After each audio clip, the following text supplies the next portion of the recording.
Welcome, today in front of me BLACKVIEW BV6600E, and I'll show you how to mute ringtone on this device.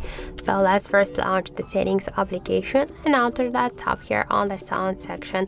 Here you will see the ringtone volume panel, and now just to mute your device ringtone you should swipe this white dot to the left side with your finger. Also we can do it by the second way.